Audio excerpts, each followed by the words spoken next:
도박하는 남편과 미인, 아내. 옛날 어느 마을에 양씨성을 가진 사람이 살고 있었는데 두루 떠돌아 다니다가 어느 마을에 정착하여 도부 장사를 하고 살고 있었습니다. 하루는 마을 사람들을 따라 산에 올라갔는데 재를 올리는 사람으로 붐볐지요. 많은 사람들 가운데 어여쁜 아가씨가 있는 것을 보고 마음이 끌려 자기도 재를 올리는 척하며 그 아가씨 옆에 가 앉았습니다. 그는 다리가 풀려 바로 꿇어 앉을 수 없는 척하면서 손으로 아가씨의 다리를 짚었지요. 아가씨는 고개를 돌려 성난 얼굴로 그를 쏘아보더니 다른 곳으로 옮겨갔습니다. 양씨는 또다시 그 아가씨 곁에 다가가서 살며시 그 아가씨에게 기대었지요. 아가씨는 급히 일어나서는 밖으로 나가버렸습니다. 양씨도 일어나 그 뒤를 쫓아갔지요. 그런데 어디로 갔는지 알 수가 없었습니다. 한참을 걷고 있었는데 그 아가씨가 어머니인 듯한 노파와 함께 걸어가는 것이 보였지요. 양씨는 걸음을 다그쳐 그 뒤를 바싹 따라갔습니다. 노파는 걸으면서 아가씨를 보고 이런 말을 했습니다. 쟤는 잘 올렸느냐? 부처님께 훌륭한 낭군을 만나게끔 빌어보지. 효순한 사람이면 되는 거지. 귀공자나 부잣집 도령이라 해서 좋은 것은 아니란다. 양씨는 그 말을 듣고 은근 기뻐하며 노파에게 성씨를 물었습니다. 노파는 자기는 운씨라고 하며 딸의 이름은 취선이라 하였지요. 집은 서산에서 40리 떨어진 곳에 있다고 말했습니다. 산길이 험합니다. 어머니는 걸음이 느리시고 따님은 약질인데 어찌 집까지 가실 수가 있겠습니까? 날이 저물었으니 외삼촌 집에서 묵어갈까오? 방금 어머님께서 사위삼을 말씀을 하시면서 가산과 신부는 따질 것이 못 된다고 하셨습니다. 저는 아직 장가를 들지 않았지요. 어머님 보기에 제가 어떻습니까? 노파가 딸에게 의향을 물었으나 딸은 대답을 하지 않았지요. 다시 몇 번 물으니 딸이 입을 열었습니다.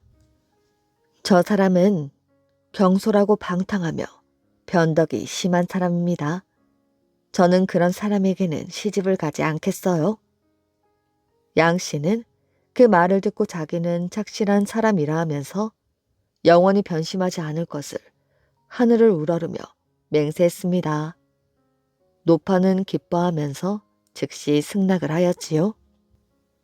하지만 딸은 싫은 기색을 얼굴에 드러내고 있었습니다. 노파는 승낙을 받으려고 딸을 윽박 지르며 욕을 하였지요. 양씨는 모녀의 환심을 사려고 돈을 내어 가마 둘을 빌려 노파와 아가씨를 태우고 자기는 하인처럼 뒤를 따라 걸었습니다. 좁은 산길을 지날 때에는 가마가 흔들리지 않도록 조심하라는 당부까지 하면서 온갖 친절을 베풀었지요. 이윽고 한 촌집에 도착하자 노파는 외삼촌 집에 왔다고 하면서 양씨도 함께 들어가자고 했습니다. 외삼촌 내외가 나와 인사를 하는데 영감이고 노파였지요. 노파는 양씨를 그들에게 소개를 해주었습니다. 이 사람은 양씨라고 하는데 사위입니다. 오늘 길일이니 나로 나를 받을 것 없이 오늘 밤 식을 지내주려 합니다. 외삼촌도 그 말을 듣고 기뻐하며 술상을 차려 양씨를 환대해 주었습니다. 한참 뒤 취선이 치장을 하고 나오자 일부 자리를 펴고 둘을 자리에 들라 했습니다. 둘만 남자 취선이 말하였지요. 저는 당신이 불황자라는 것을 알지만 어머님의 명을 어길 수 없어 당신을 따르게 됩니다. 당신이 처신을 잘한다면 살림은 걱정하지 않아도 될 것입니다. 양 씨는 그 말을 따르겠다며 공손히 대답을 했습니다. 다음 날 일찍 일어나자 장모가 양 씨에게 말하였지요. 먼저 집으로 돌아가게.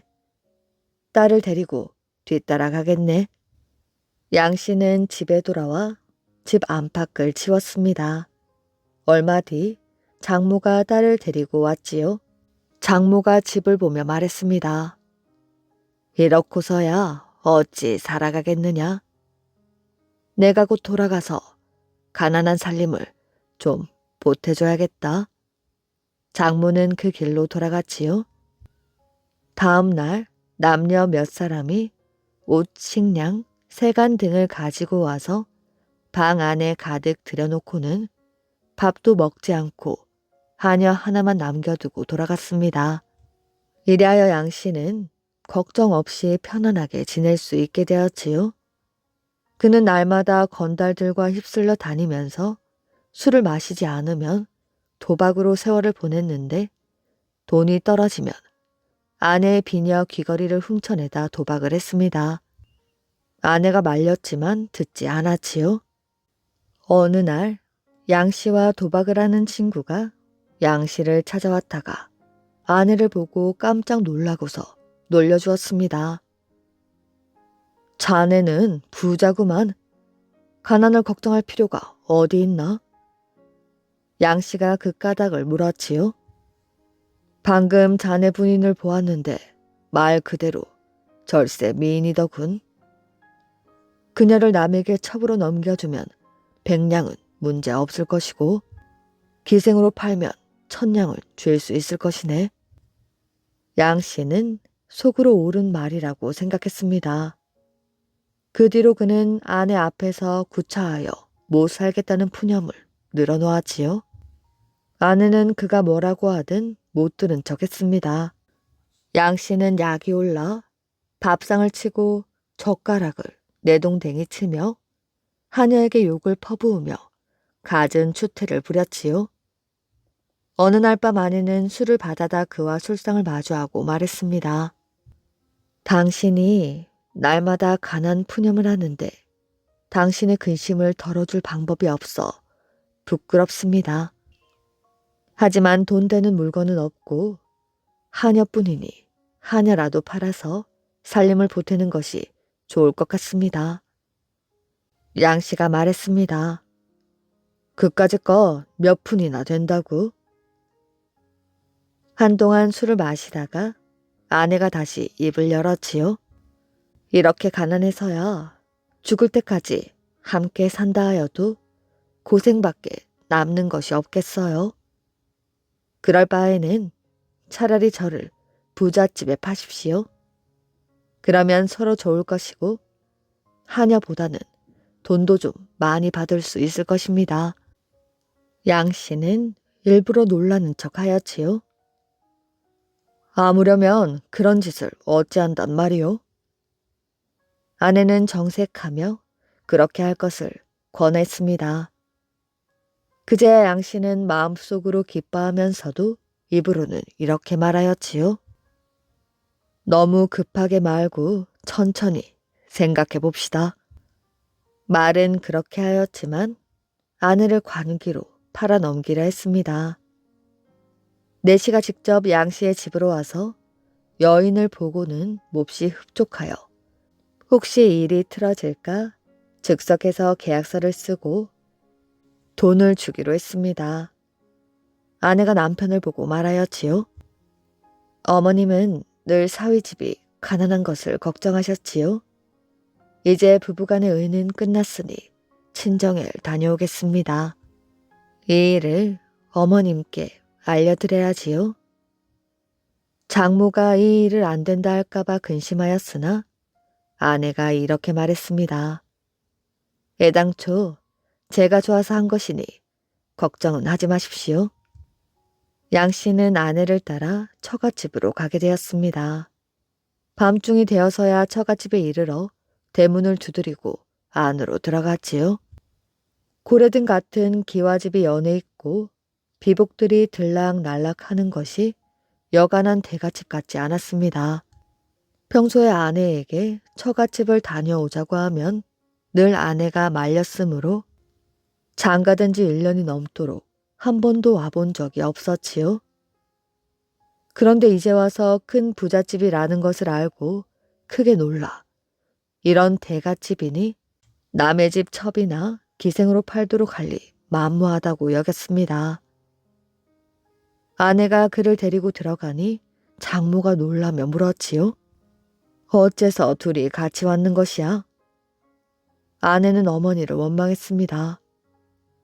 제가 본래 이 사람이 불황자라 하였지요. 지내보니 정말 여간한 불황자가 아닙니다. 그녀는 옷 속에서 황금 덩어리를 2개 상 위에다 꺼내 놓으며 말을 계속 이었지요. 다행히도 빼앗기지 않았으니 다시 어머님께 돌려드립니다. 어머니는 놀라며 웬일이냐고 물었습니다. 저를 기생으로 팔아먹으려는데 금을 가지고 있었댔자 무슨 쓸데가 있어요? 취선은 양 씨에게 손가락질을 하며 욕설을 퍼부었습니다. 전에 도부장사를 할 적엔 짐을 짊어지고 다니느라고 먼지를 써서 도깨비같이 흉측한 몰골이었지. 처음 대했을 때에는 어찌나 냄새가 나던지. 더럽고 역겨워서 밤에 자지를 못하였다고. 그러던 것이 내가 시집 가서부터 아무 일도 안 하고 그냥 놀고 먹었으며 몸의 허물도 벗었지. 양 씨는 고개를 숙이고 숨도 크게 쉬지 못했습니다. 네가 언제 한번 부부간의 정을 생각한 적이 있었어? 진작에 전답을 사드릴 수도 있었지만 너 같은 불황자는 거지상을 했기 때문에 어차피 100년이로 할 작자도 못 된다는 것을 알고 있었다고. 그동안 비복들이 양 씨를 빙 둘러쌌습니다. 비복들은 양 씨에게 욕설을 퍼부으며 말로 하지 말고 죽여야 한다며 떠들어대었지요. 양 씨는 납작 엎드려 잘못을 뉘우칠 터이니 용서해달라고 빌었습니다. 그러자 취선이 발끈 성을 내었습니다. 한 이불을 덮고 잔 아내를 팔아먹겠다니. 이런 고약한 놈이 어디 있겠어?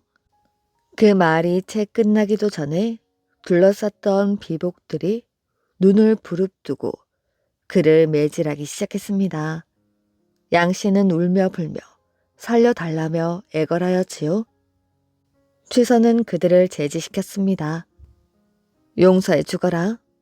그자의 행실은 더없이 고약하지만 처참한 꼴은 참아보지 못하겠구나. 말이 끝나자 양 씨는 뒤도 돌아보지 않고 도망을 쳤습니다. 도망을 치다 문득 고개를 들고 보니 하늘의 별이 반짝이고 들판이 어렴풋했습니다. 그런데 자신의 몸이 깎아지른 절벽 위에 앉아있는 것이 아니겠어요? 그는 깜짝 놀라 벌벌 떨며 몸을 약간 뒤로 옮겼습니다. 그 순간 와르르 하는 소리가 나며 바위들이 무너져 내렸지요. 떨어져 내리다가 절벽 중턱에 있는 고목 가지에 걸렸습니다. 고목 가지에 배가 걸렸기에 손발을 허우적거리며 밑을 내려다보았지요. 아득한 것이 정신이 아찔해졌습니다. 사람 살리라며 외쳤지만 목은 이미 쉬어 있었습니다. 해가 높이 솟았을 때에야 나무꾼이 멀리서 그를 발견하고 밧줄을 타고 내려와 그를 구해주었지요. 힘겹게 집에 돌아와 보니 문이 열린 채로 있었는데 수산하기 그지없었습니다. 모든 세간들이 없어지고 본래 자기가 가지고 있던 헌상과 의자만 남아 있었습니다. 그는 배가 고파 이웃집에 가 먹을 것을 구걸하였지요. 마을 사람들은 그의 비열한 소행을 괘씸히 여기어 누구 하나 돌봐주지 않았습니다.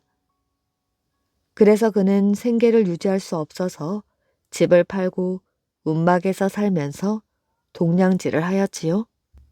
그가 항상 몸에 칼을 지니고 다녔기에 어떤 사람이 그 칼을 먹을 것과 바꾸라고 했습니다. 양 씨가 그 말을 듣고 말하였지요. 자주 밖에서 자야 하는데 호랑이나 늑대를 막자면 이 칼이 없으면 안 돼요. 그런데 얼마 뒤 아내를 팔라고 말한 자를 우연히 길에서 만났지요. 그는 다가가서 신세 타령을 하다가 화가 난 나머지 칼을 뽑아 그 자를 찔러버렸습니다. 그리하여 체포되어 옥살이를 하다가 얼마 안 되어 옥사하고 말았다고 합니다. 요술 책을 빼앗은 선비. 옛날에 종일 글만 읽는 선비가 살고 있었습니다. 이 선비는 과거를 10번이나 보았지만 번번이 떨어지기만 하였지요. 어느 날 선비가 또 과거를 보러 간다며 짐을 꾸렸습니다. 선비의 아내가 말렸지요. 그럼 이번에는 팔도 강산을 유람하며 구경도 하고 여러 가지 일도 배워오겠소. 선비는 이것 저곳을 돌아다니며 실컷 구경을 했습니다. 그러다 어느 절에 다다랐지요.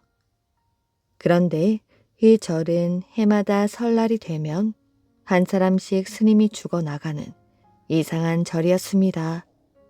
선비는 이 이상한 절에서 설날을 맞이하게 되었지요.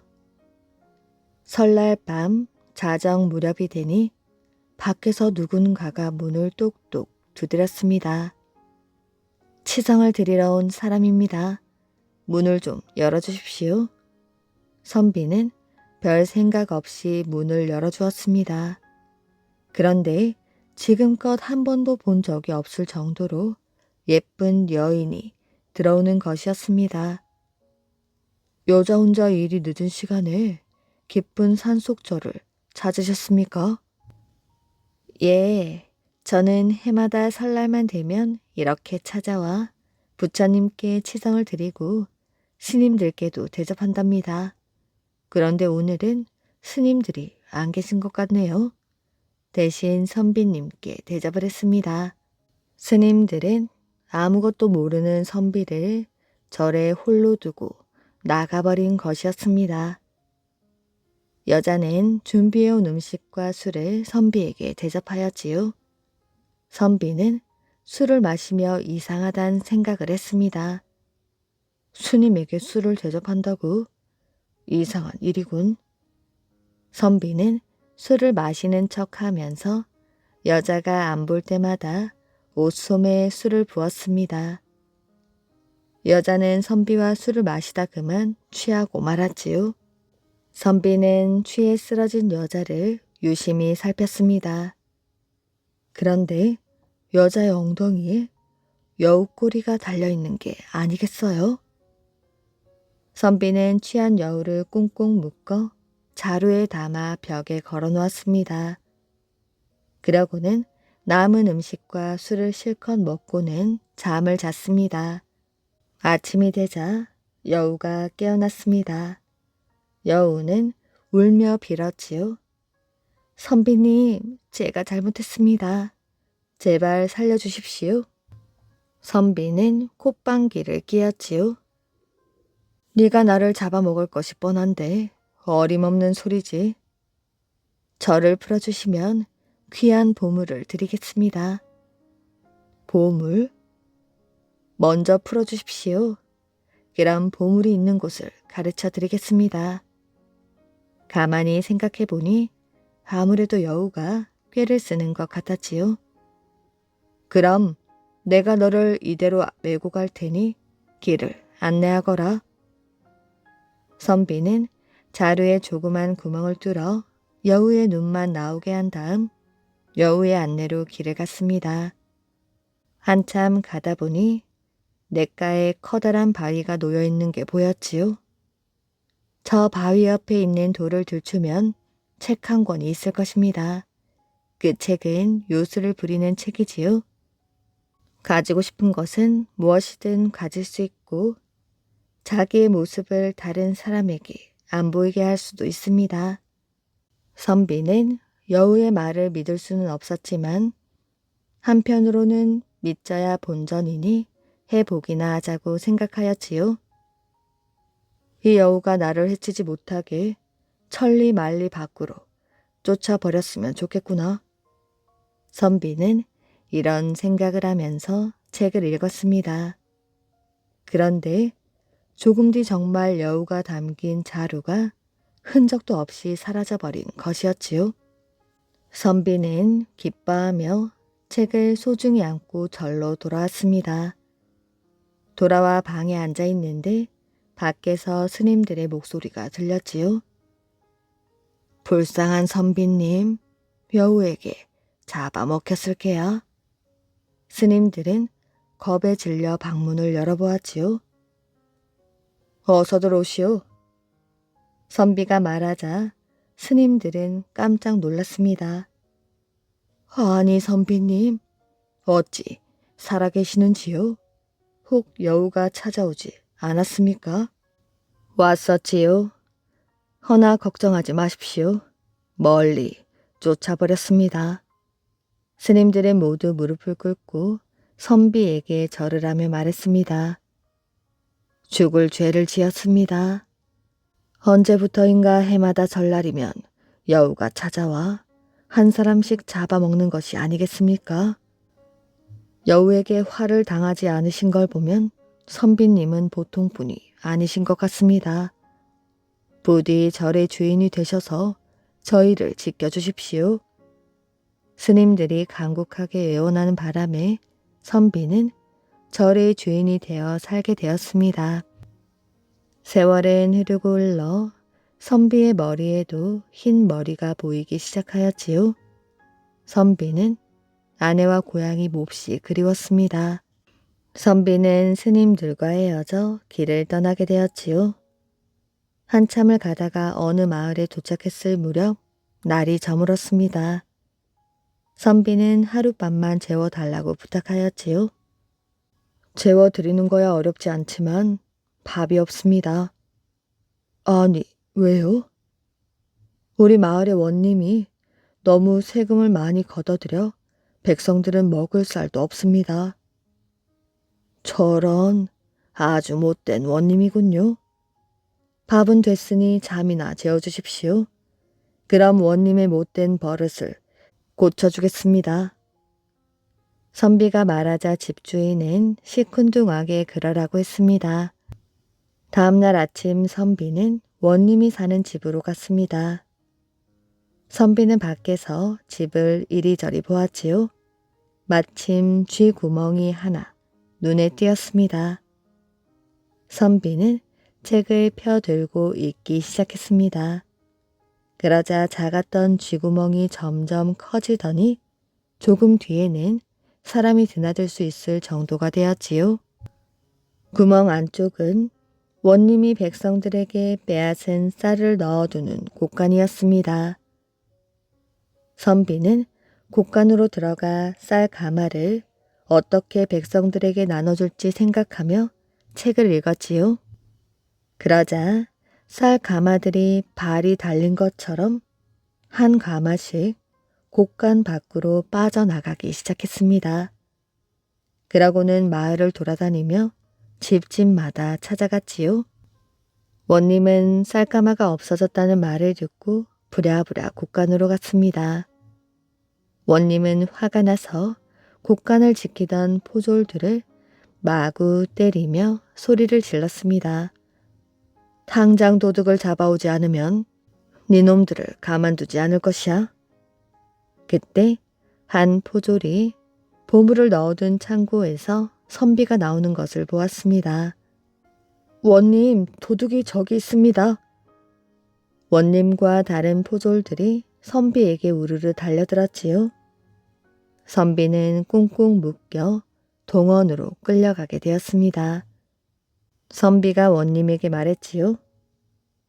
원님께서 먼저 백성들의 재산을 함부로 빼앗지 않으셨습니까?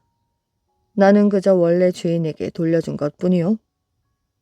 그 말에 원님은 화가 머리끝까지 났습니다. 저놈을 당장 죽여라. 그 순간 선비는 책을 읽어 모습이 보이지 않게 만들었습니다. 원님과 포졸들은 눈을 동그랗게 뜨고 선비를 찾았지만 어느 누구도 선비를 볼 수 없었습니다. 자, 나는 여기 있으니 어디 한번 잡아보시오. 선비는 포졸들을 놀리기까지 하였지요. 원님은 마침내 선비를 잡는 사람에게 상금 1000냥을 주겠다는 방을 내걸었습니다. 그러자 선비에게 도움을 받았던 사람들까지 은혜도 모르고 선비를 찾아다니게 되었지요. 사람들이 모두 자신을 찾아다니자 선비는 매우 난처해졌습니다. 평생 모습을 감춘 채로 살 수는 없었기 때문이었지요. 생각 끝에 선비는 스스로 한쪽 눈을 찔러 멀게 했습니다. 이러면 아무도 나를 못 알아보겠지. 선비는 고향으로 돌아가게 되었지요.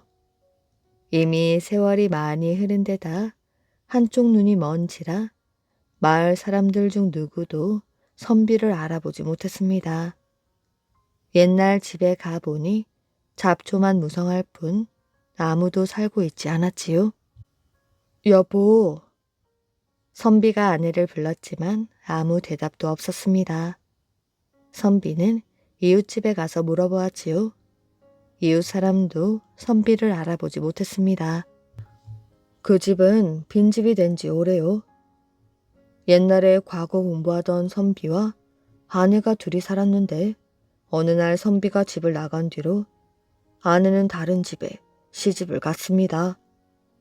선비는 깜짝 놀라 이웃 사람이 가르쳐준 집을 찾아가 보았습니다. 선비의 아내도 애꾸눈이 된 선비를 알아보지 못하였지요. 지나가는 나그네입니다. 하룻밤만 재워주십시오. 아내는 선비를 데리고 빈 방을 내주었습니다. 선비는 그날 밤 책을 읽으며 한탄하고 말았습니다. 이놈의 글만 읽지 않았더라면 아내를 잃지는 않았을 텐데. 그때 선비의 아내가 방 밖에서 이 말을 들었습니다. 선비의 아내는 귀를 기울였지요. 선비의 아내는 불현듯 옛 남편이 생각나게 되었습니다. 선비의 아내는 선비가 있는 방으로 들어가 보았습니다. 글을 읽다 아내를 잃었다니 그게 무슨 말씀이신지요? 선비는 한참 뜸을 들이다가 어렵게 입을 열었습니다. 여보, 사실 내가 옛날 팔도 유람을 떠났던 당신의 남편이요. 당신이 그리워 돌아왔더니 이미 남의 아내가 되었구려. 아내는 깜짝 놀라 입을 다물 줄 몰랐습니다. 선비는 그동안에 있었던 일들을 자세하게 말해주었지요. 이제 글은 그만두고 장사를 하시겠습니까? 선비의 아내가 물었습니다. 당신이 이리 다른 곳으로 시집을 왔는데 장사를 하면 뭐하겠소? 그저 혼자 돌아다니다 죽으면 그만이지. 내가 다른 사람에게 시집을 간 것은 당신이 10년도 넘게 소식이 없어 죽은 줄 알고 그런 것입니다. 그러나 이제 당신이 돌아왔으니 나와 함께 장사를 하며 살아요. 저는 당신을 따라가겠습니다. 아내를 되찾은 선비는 아내의 말대로 열심히 장사를 했습니다. 요술 부리는 책은 거들떠 보지도 않고 벽장 속 깊숙이 처박아 두었지요. 세월이 흘러 어느덧 선비는 큰 돈을 벌게 되었습니다. 어느 날 그날따라 밤이 깊도록 잠이 오지 않아 선비는 마당을 서성였지요. 그때 아주 예쁜 여인이 선비를 찾아왔습니다. 선비님, 그동안 잘 지내셨습니까? 선비는 그 여자가 여우라는 것을 단번에 알아차릴 수 있었지요. 너는 나를 잡아먹으려 했던 여우로구나. 예, 제 책을 찾으러 왔습니다. 저는 원래 하늘나라의 선녀였는데 그 책은 제가 하늘나라에서 훔쳐온 것이지요. 그 책을 가지고 저는 나쁜 짓을 참 많이 저질렀습니다. 하지만 지난번 선비님께서 저를 살려주신 뒤 저도 마음을 착하게 먹게 되었지요. 그래서 다시 하늘나라로 올라갈 수 있게 되었습니다. 그 책은 인간 세상에 있어서는 안 되는 책입니다. 부디 돌려주시기 바랍니다. 선비는 고개를 끄덕이며 책을 내주었습니다. 나도 이 책 때문에 한쪽 눈이 멀었으니 사람에게 좋은 책은 아닌 것 같구나. 여인은 책을 받더니 선비에게 절을 하고 하늘나라로 올라갔습니다. 선비는 그 뒤로 2번 다시 어떤 책도 읽지 않았다고 합니다. 바위 아래의 갑옷. 옛날 어느 마을에 서당 하나가 있었습니다. 서당 아이들은 사이좋게 지내며 함께 꿈을 키워 나갔지요. 당시 출세를 하려면 문과나 무과 시험을 봐야 했습니다. 무과는 무의 시험이고 문과는 글 잘하는 사람을 뽑는 시험이었습니다. 그 시절 서당에 다니는 아이들 중 개똥이, 소똥이, 말똥이가 있었습니다. 셋은 아주 친하였지요. 셋은 공부보다도 칼싸움, 활쏘기 같은 것을 열심히 했습니다. 우리 꼭 무과에 급제하여 나라에 쓸모있는 인물이 되자. 셋은 서당이 끝나면 사모지 고개에서 다시 만났습니다.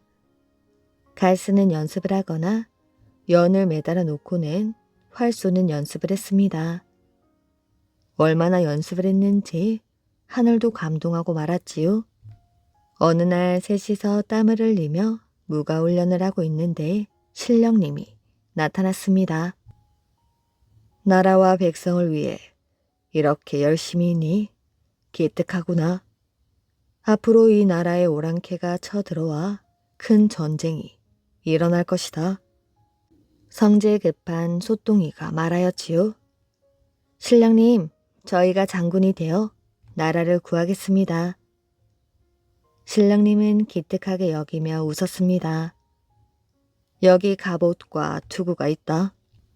신령님은 튼튼한 갑옷과 투구를 내밀었지요. 너희들 중 가장 용감한 자가 이 갑옷의 주인이 될 것이다. 신령님은 그렇게 말하고는 곧 사라져 버렸습니다. 셋은 꿈인가 생시인가 하였지요. 자신들 앞에 놓인 갑옷과 투구를 보니 생시인 게 틀림없었습니다. 셋은 돌아가며 갑옷을 입어보았지요. 어찌된 일인지 개똥이도 소똥이도 말똥이도 모두 맞춘 것처럼 딱 맞았습니다. 아주 신기한 일이었지요.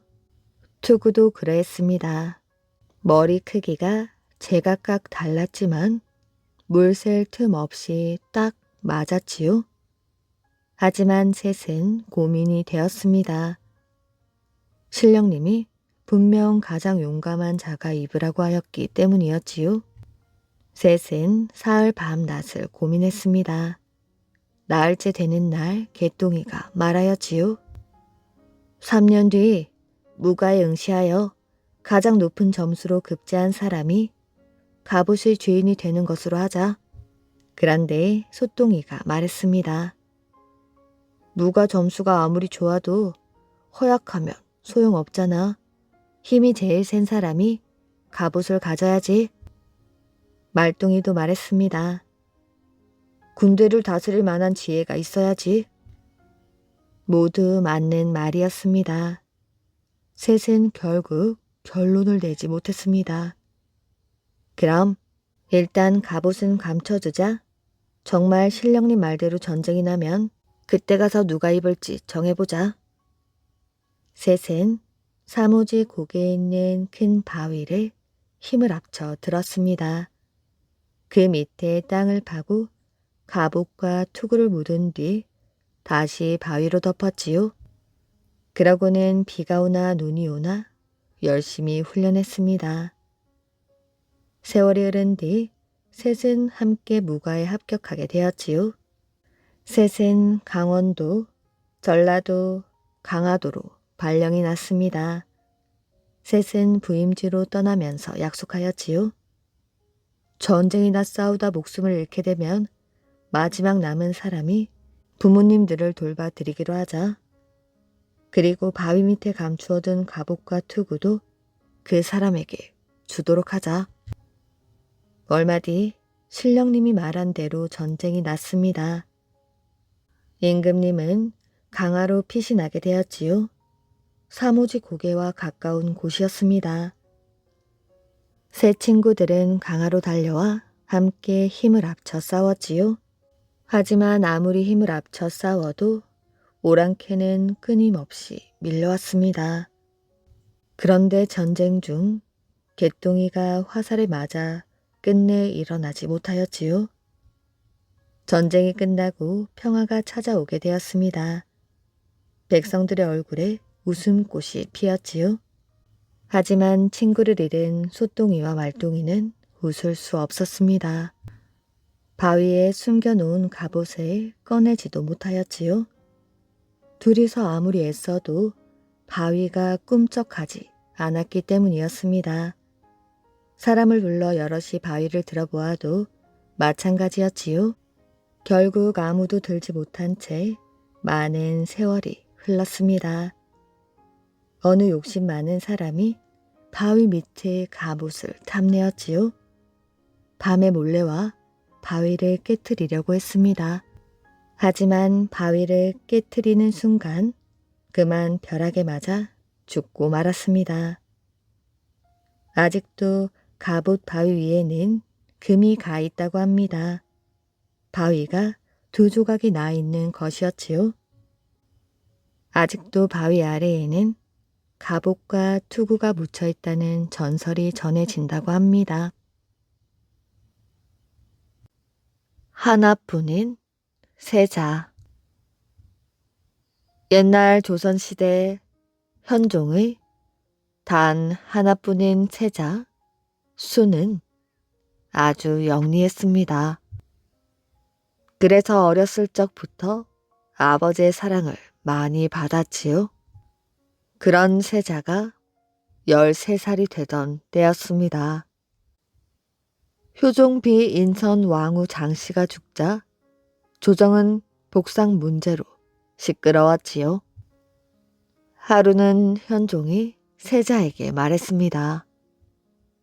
너는 임금이 되면 대신들에게 끌려다니지 말거라. 어느 말이 옳은가 잘 생각한 다음 네가 맞다고 생각하면 뜻을 굽혀서는 안 된다.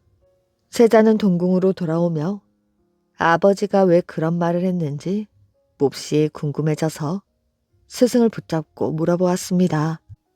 대비마마의 복상 문제로 대신들이 논쟁을 계속하고 있어 그러하옵니다. 세자는 어린 나이인데도 조정에서 일어나는 일에 관심이 많았습니다. 1674년 현종이 승하하고 세자 순이 등극하게 되었지요. 그가 제19대 왕 숙종입니다. 숙종이 즉위하자마자 송시열이 복상 문제를 들고 나왔지요. 9개월 동안 상복을 입는 것이 마땅합니다. 송시열이 조금도 물러서지 않자 영남 학파인 유생들이 그 주장에 반대하는 상소를 올렸습니다. 그러니 송시열을 지지하는 기호 학파인 성균관 유생들이 영남학파 유생들의 의견에 반대하는 상소를 올렸지요.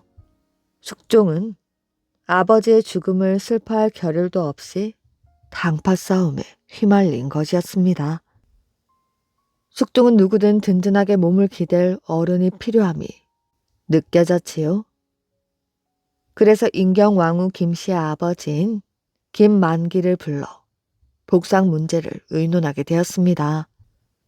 김만기는 남인이 주장이 맞으며 시어머니인 장렬왕후 조씨가 죽은 며느리인 인천 왕후 장 씨를 위해 1년 동안 상복을 입어야 한다고 주장했습니다. 죽은 아버지인 현종도 그 의견이었고 숙종도 그 의견이 맞다고 생각하고 있었습니다. 날카롭고 영민한 숙종은 그 의견을 받아들이고 송시아를 덕원으로 귀양을 보내버렸지요. 서인 송시열이 물러나자 조정은 남인 세상이 되어버렸습니다. 숙종은 당파 싸움의 소용돌이에 휘말리지 않으려고 노력하였지요. 남인의 세력을 견제하려고 서인인 명성왕후 김씨의 사촌 동생 김석주를 등용하게 되었습니다. 숙종 6년 남인의 우두머리 허적의 세력이 강해지게 되었습니다. 그런데 남인들은 숙종에게 그다지 신임을 받지 못하고 있었지요. 때마침 남인인 영의정 허적이 재물을 모은다는 상소가 들어와 임금은 남인을 더욱 싫어하게 되었습니다. 또한 허적은 어떻게 해서든지 서인의 뿌리를 뽑아내려고 귀양을 가 있는 송시열을 모함하였지요.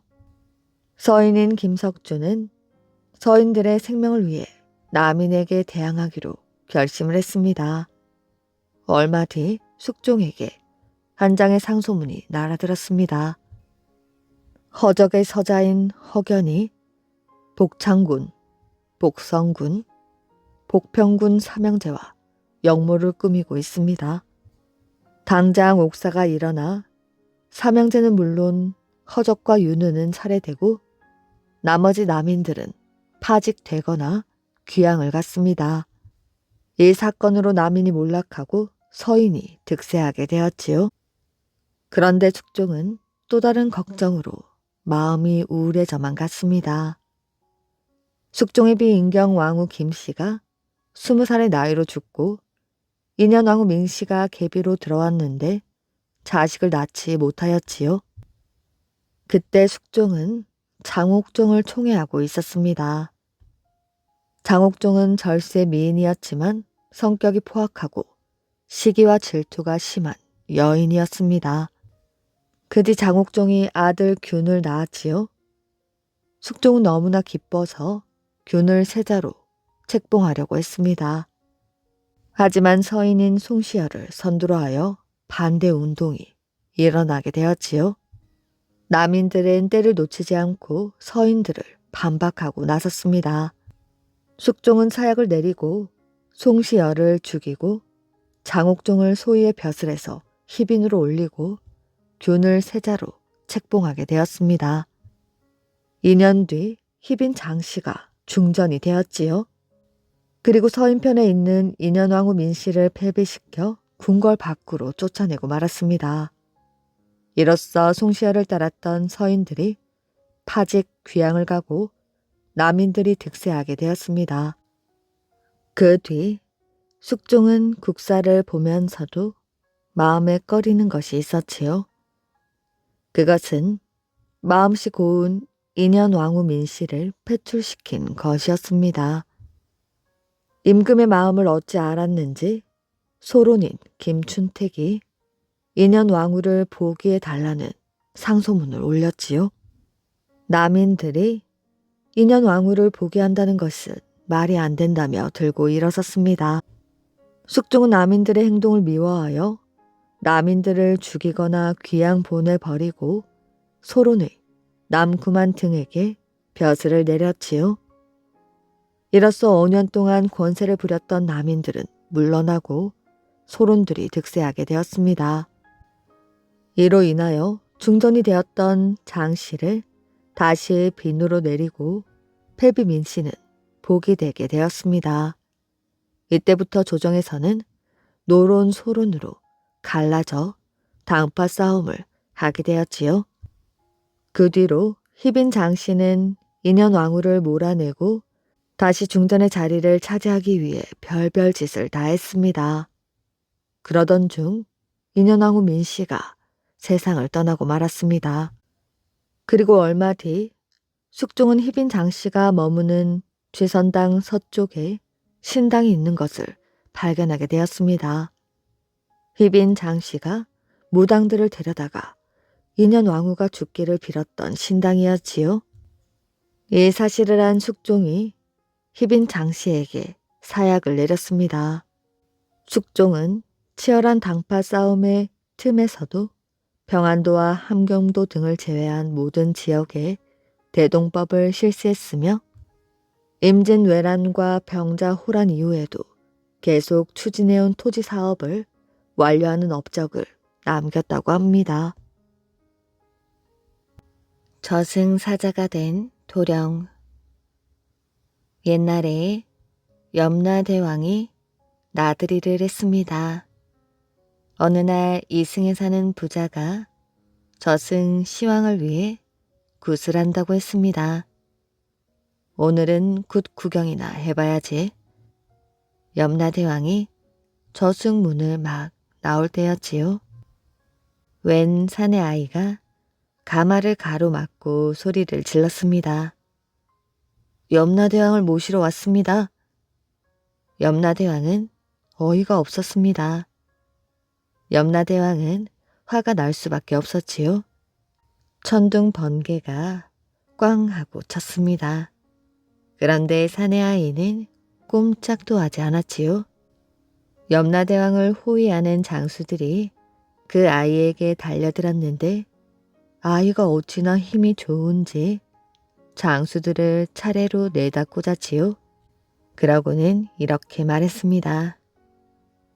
저는 이승 사람으로 사또의 명을 받아 당신을 모시러 왔습니다. 이 사내 아이가 바로 강림 도령이랍니다.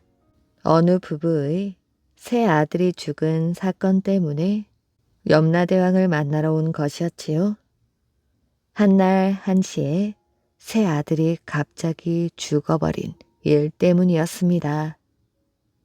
이 사건을 두고 사람들이 한 목소리로 말했습니다. 그 문제는 염라대왕이나 풀 수 있겠네. 고을 사또는 날마다 찾아와 울부짖는 부부 때문에 골머리를 앓고 있었습니다. 그때 누군가가 이렇게 말하였지요. 강림 도령이라면 그 일을 할 수 있을 것입니다. 결국 사또는 협박을 하여 강림 도령에게 염라대왕을 모셔오라 시켰지요. 강림 도령은 고생을 하여 지옥에 이르렀습니다. 강림 도령은 염라대왕에게 자기가 온 이유를 또박또박한 목소리로 말했습니다. 염라대왕은 어이가 없었지만 그런 강림 도령이 썩 마음에 들었습니다.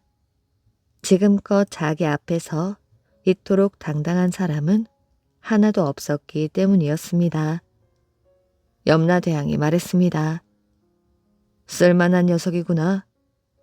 내 지금 굿 구경을 하러 가는 중이니 다녀와서 네 말을 들어주마. 강림 도령이 지지 않고 말하였지요. 그럼 저도 따라가겠습니다. 이렇게 하여 강림 도령이 염라대왕을 따라 이승의 굿을 구경하러 갔는데 굿이 다 끝나자 염라대왕이 감쪽같이 사라졌지 뭐예요. 강림 도령은 마음을 가다듬고 가만히 집 안을 살펴보았습니다. 그랬더니 집 기둥 하나가 더 세워져 있었지요. 염라대왕이 변신하여 숨은 것이군. 강림 도령은 마당에 놓인 도끼를 들고 달려가며 소리쳤습니다. 쓸모없는 기둥이니 잘라서 땔감이나 써야겠다. 기둥으로 변신해 있던 염라대왕이 깜짝 놀랐습니다. 그러더니 이번엔 부엉이로 변신하여 지붕으로 날아올랐지요. 그랬더니 강림 도령이 매 한 마리를 빌려 저 부엉이가 네 밥이다 하는 것이었습니다. 제 모습으로 돌아온 염라대왕이 허허 웃으며 말했습니다. 내 잠시 너를 시험해 본 것이다. 이 세상에도 쓸만한 녀석이 있구나. 그 뒤 염라대왕은 강림도령을 따라가서는 새 아들 사건을 풀어주었습니다. 염라대왕은 머리가 좋은 데다 당차고 겁도 없는 강림도령이 탐이 났습니다. 그래서 저승으로 돌아갈 때 이렇게 말하였지요. 강림도령은 용기 있고 지혜롭구나. 내 옆에 두면 저승 차사로 쓸만하겠어. 그러고는 강림도령이 혼만 쏙 빼어서는 저승으로 갔습니다. 강림도령이 나이 들어 죽을 때까지 기다리기가 아까웠던 것이었지요. 그 뒤 강림도령은 수많은 저승사자 중에서도 으뜸이 되었다고 합니다. 임금이 말 위에서 죽을 먹던 곳. 조선 제16대 임금인 인조는 서인일파가 반란을 일으켜 폭군 광해군을 몰아내는 데 성공하고 새롭게 왕으로 세워진 분이지요. 인조 임금이 왕 위에 오른 지 2년 정도 지난 어느 날 일이었습니다. 인조를 왕으로 세우는데 공을 세운 이괄이라는 사람이 낮은 벼슬과 공신들에게 불만을 품고 난을 일으키게 되었지요. 사람들은 머지않아 이괄이 한양으로 쳐들어올 것이라는 소문을 듣고 피난을 가느라 정신이 없었습니다. 인조 임금과 대신들도 피난을 가기 위하여 궁궐을 나섰지요. 임금은 말을 타고 나머지 신하들은 걸어 피난길에 올랐습니다. 경들이 수고가 많소. 임금님은 걸어가는 신하들을 보며 안타까운 듯 말하였지요. 아닙니다. 마마께서는 부디 옥체를 보존하십시오. 피난을 가던 임금님과 그 일행은 드디어 강가에 다다랐습니다. 어두워진 강가에는 아무도 없었지요. 나룻배 몇 척만이 강 가운데 떠 흔들리고 있었습니다. 사공을 찾아오너라. 신하들은 사공을 찾아 사방으로 흩어졌지요. 하지만 사공이 피난을 갔는지 보이지 않았습니다. 바로 그때 퉁덩 하며 누군가 차가운 강물로 뛰어드는 소리가 났습니다. 이게 무슨 소리인가? 그러자 한 장군이 나서서 말하였지요. 선정관으로 있는 우상중이 배를 끌어오려고 강으로 뛰어들었습니다. 밤중이라 한치 앞도 보이지 않았지요. 게다가 강가는 서 있기만 해도 차가운 바람이 옷깃을 여미게 할 정도로 많이 추웠습니다. 뭐라? 이 추위에 배를 끌어오려고 강으로 뛰어들었단 말인가? 임금님은 우상중의 충성심에 가슴이 뭉클했습니다. 한참이 지나자 우상중과 그 부하들이 배를 밀고 오는 것이 보였지요. 우상중은 배 2척을 나루에 가져다 대었습니다. 전하, 어서 강을 건너셔야 합니다. 신하들과 임금은 배 2척에 나누어 타고 강을 건넜습니다. 노를 저을 줄 아는 이가 없고 주인은 한치 앞을 분간할 수 없을 만큼 어두웠지만 하늘의 도움으로 간신히 강을 건널 수가 있었습니다. 하지만 강을 건넌 일행은 길을 떠날 수가 없었지요. 왕비와 대비가 미처 강을 건너지 못했기 때문이었습니다. 오늘은 여기서 머물 수밖에 없겠네.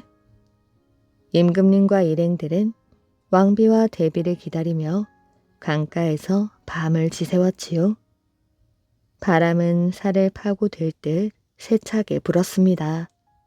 모두가 뜬 눈으로 밤을 새웠지요. 그렇게 밤이 가고 새벽이 되었습니다. 막 동이틀 무렵 노를 젓는 소리가 들려왔지요. 저기 왕비님이 오십니다.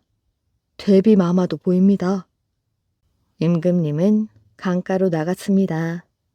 과연 나룻배 한 척이 강 기슭으로 다가오는 것이 보였지요. 마마, 지체할 시간이 없습니다. 서둘러 이곳을 떠나셔야 합니다. 대비와 왕비가 강을 건너자 신하들은 이괄 일행의 손길이 미치기 전 서둘러 이곳을 떠나야 한다고 했습니다. 임금님은 아침밥도 먹지 못한 채 길을 나섰지요. 일행들 모두가 고된 피난길에 지치고 배가 고팠지만 불평 한마디도 할 수 없었습니다.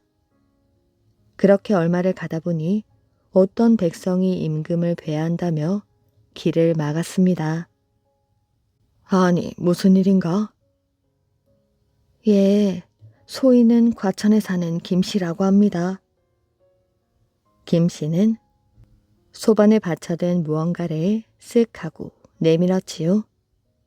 임금님을 위해 죽을 쑤어왔습니다. 시장하실 텐데 이거라도 좀 드십시오. 신하는 김씨의 정성을 생각해 소반을 받쳐들고 임금님 앞으로 갔습니다. 이것이 무엇인고? 김씨라는 유생이 죽을 쑤어 왔습니다. 소반을 보니 먹음직스런 콩죽이 담겨 있었지요. 소반에 담긴 죽을 보자 임금님은 절로 눈시울이 붉어지게 되었습니다. 임금님은 피난길에 나선 자기를 위해 죽을 쑤어준 김씨의 정성을 생각하여 그리고 피곤해도 아무 말 않고 자신을 보필하는 신하들을 생각하며 콩죽을 먹었습니다. 말 위에 앉은 채 그대로 죽을 먹었지요. 그 모습을 본 신하와 백성들이 눈물을 흘렸습니다.